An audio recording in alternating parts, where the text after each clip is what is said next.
Hello friends. तो crown समान ज्ञान वीडियो सीरीज का यह मध्यकालीन भारतीय इतिहास का चैप्टर नंबर 2.4 और 2.5 होगा, जिसमें हम भारत पर अरबों का तथा तुर्कों के आक्रमण से जुड़े हुए तथ्यों को देखेंगे। इससे पहले का पार्ट अगर आप नहीं देखे हैं तो उसका लिंक डिस्क्रिप्शन में दिया हुआ है, जरूर देखिएगा। चलिए देखिए, अरब खलीफा अल बजीद के आदेश पर मोहम्मद बिन कासिम ने 712 ईस्वी मकरान के रास्ते स्थल मार्ग से सिंध पर हमला किया। यह हमला सर्वप्रथम देवल यानी कराची पर हुआ, जिसमें देवल का पतन हो जाता है। ठीक है, तो मोहम्मद बिन कासिम जो है सबसे पहले हमला कब करता है? तो यह 712 ईस्वी में करता है। उसके बाद देखिए, कासिम ने चाच के बेटे दाहिर पर हमला कर मुल्तान तक के इलाके पर विजय प्राप्त कर ली। दाहिर रबौर के युद्ध में मारा जाता है। सिंध पर कासिम के आक्रमण का प्रमुख उद्देश्य इस्लाम का प्रचार करना था और भारत की आर्थिक संपन्नता एवं साम्राज्य विस्तार की लालसा थी उसकी। अगला देखिए, तुर्कों के बारे में। ठीक है, देखिए, भारत भूमि में अंदर तक प्रवेश पाने का श्रेय गजनवी वंश के सुल्तान महमूद को है। ठीक है, तो महमूद गजनवी जो है सबसे पहले आया था, लेकिन भारत में राज्य स्थापित करने का श्रेय तो यह संस बनी वंश के मोहम्मद गौरी को जाता है। ठीक है, तो पहली बार आक्रमण किया था या अंदर प्रवेश किया था कौन? तुर्क। तो यह महमूद गजनवी किया था, लेकिन राज्य स्थापित किया गया था मोहम्मद गौरी के द्वारा। देखिए, महमूद गजनवी के बारे में काफ़ी इंपॉर्टेंट है ये। तो यमनी वंश, ठीक है, वंश का नाम याद रखिए, बार बार पूछता है। यमनी वंश, जिसे गजनवी वंश के नाम से पुकारा जाता था, ईरान के शासकों की एक शाखा थी। अल्पतगीन ने इस वंश का एक स्वतंत्र राज्य स्थापित किया। बाद में उसके दामाद सुबुक्तगीन ने गद्दी संभाली। सुबुक्तगीन के समय से गजनी और हिंदू शाही राज्य का लंबा संघर्ष हुआ, जो सुल्तान महमूद के समय तक चलता रहा, जिसका अंतिम परिणाम हिंदू शाही राज्य का नष्ट होना था। ठीक है, तो लास्ट में जो है हिंदू शाही राज्यों को नष्ट कर दिया जाता है। सुबुक्तगिन की मृत्यु के बाद 998 ईस्वी में महमूद गजनी के तख्त पर बैठा और 1030 ईस्वी तक शासन करता रहा। उसने 1000 ईस्वी से लेकर के 1027 ईस्वी तक भारत पर 17 बार आक्रमण किया। ठीक है, तो महमूद गजनवी जो है इंडिया पर टोटल 17 बार आक्रमण करता है मात्र 27 वर्षों में।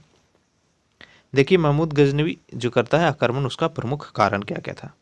सबसे पहला था कि वह भारत में जो है इस्लाम धर्म की प्रतिष्ठा को स्थापित करना चाहता था, और दूसरा उद्देश्य था भारत की संपत्ति को लूटना। उसका राजनीतिक उद्देश्य पड़ोस के हिंदू राज को भी नष्ट करना था। यश की लालसा भी महमूद के आक्रमणों का कारण था। तो अगर ये मेंस में पूछता है बीपीएससी या फिर यूपीपीसीएस का, उसके लिए भी इंपॉर्टेंट होगा आपको। ठीक है, क्या क्या कारण थे महमूद गजनवी के आक्रमण का भारत पे? तो 4 हुआ। पहला तो इस्लाम धर्म का प्रतिष्ठा स्थापित करना, उसका विस्तार करना, फिर भारत की संपत्ति पे कब्जा करना, लूटना, और फिर था महमूद के आक्रमण का यश की भी लालसा यानी प्रतिष्ठा भी प्राप्त करनी थी उसको। महमूद का दूसरा आक्रमण होता है 1001 ईस्वी में हिंदू शाही राजा जयपाल के विरुद्ध। पेशावर के युद्ध में जयपाल जो है पराजित हुआ और उसने आत्मदाह कर लिया।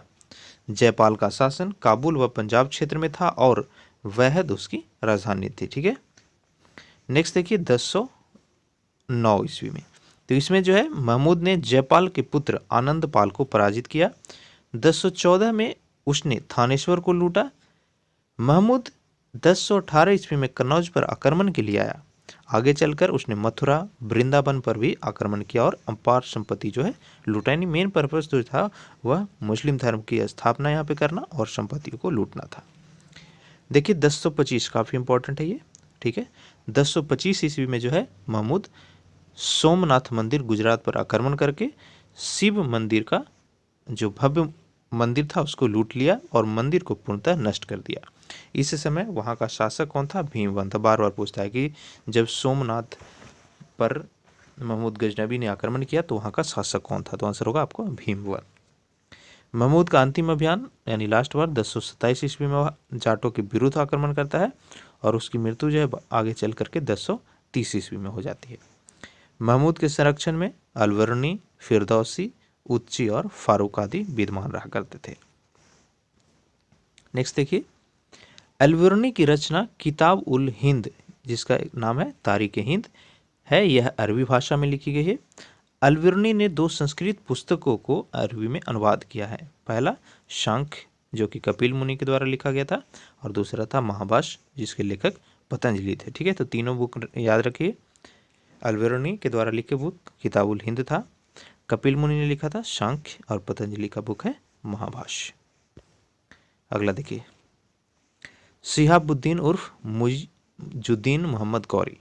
तो गौरी वंश का उदय जो है 12वीं शताब्दी के मध्य हुआ।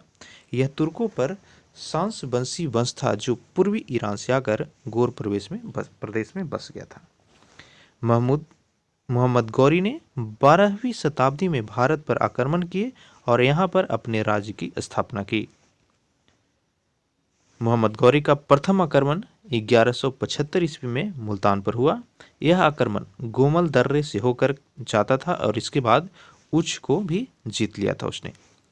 1178 ईस्वी में मोहम्मद गौरी ने गुजरात पर आक्रमण किया, लेकिन मूल राजद्वितीय, नाम याद रखिएगा शासक का, मूल राजद्वितीय ने आबू पहाड़ के पास गौरी को हरा दिया। यह भारत में गौरी की पहली पराजय थी। काफ़ी इंपॉर्टेंट है, गौरी जो है पहली बार मूलराज द्वितीय के द्वारा पराजित हुआ था। कब? 1178 ईस्वी में। 1179 में देखिए गौरी ने पेशावर को जीता, 1185 में सियालकोट को जीता और 1186 में उसने संपूर्ण पंजाब को जीतकर गजनवी का राजवंश स्थापित कर दिया। नेक्स्ट देखिए, इंपॉर्टेंट है, बार बार पूछता है आपको, तराइन का प्रथम युद्ध। ठीक है, तराइन का प्रथम युद्ध 1191 ईस्वी में भटिंडा के निकट तराइन में हुआ, जिसमें पृथ्वीराज द्वितीय ने मोहम्मद गौरी को पराजित किया था। तो ये भी आपको याद रखना है, तराइन के प्रथम युद्ध में पृथ्वीराज द्वितीय ने मोहम्मद गौरी को हरा दिया था। उसके बाद होती है तराइन का द्वितीय युद्ध, जिसमें जो है पृथ्वीराज तृतीय को मोहम्मद गौरी हरा देता है, यानी इस बार रिजल्ट रिवर्स हो जाता है और पृथ्वीराज तृतीय को कैद कर दिया जाता है और बाद में उसको मृत्युदंड देता है।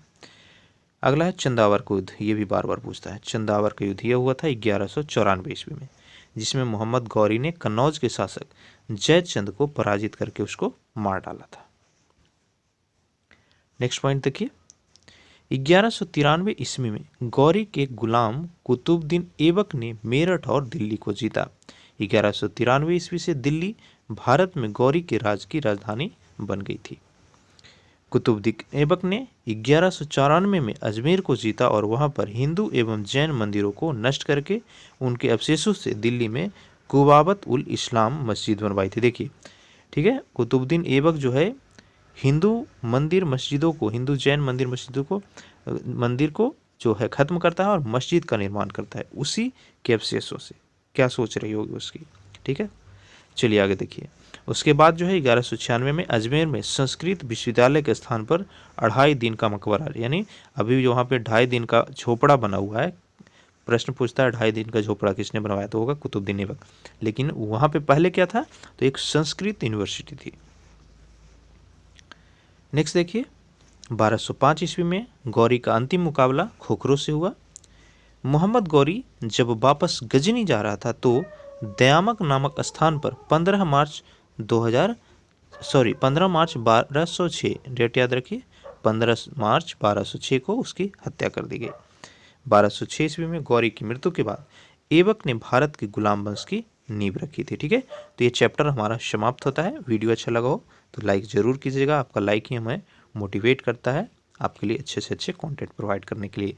अगर चैनल पे नए हैं तो प्लीज़ सब्सक्राइब कीजिए, क्योंकि मैं देखा हूँ हमारे 80% जो व्यूअर है वो चैनल को अब तक सब्सक्राइब नहीं किए, तो प्लीज़ सब्सक्राइब कीजिए और इस वीडियो को अपने फ्रेंड्स के साथ शेयर कीजिएगा।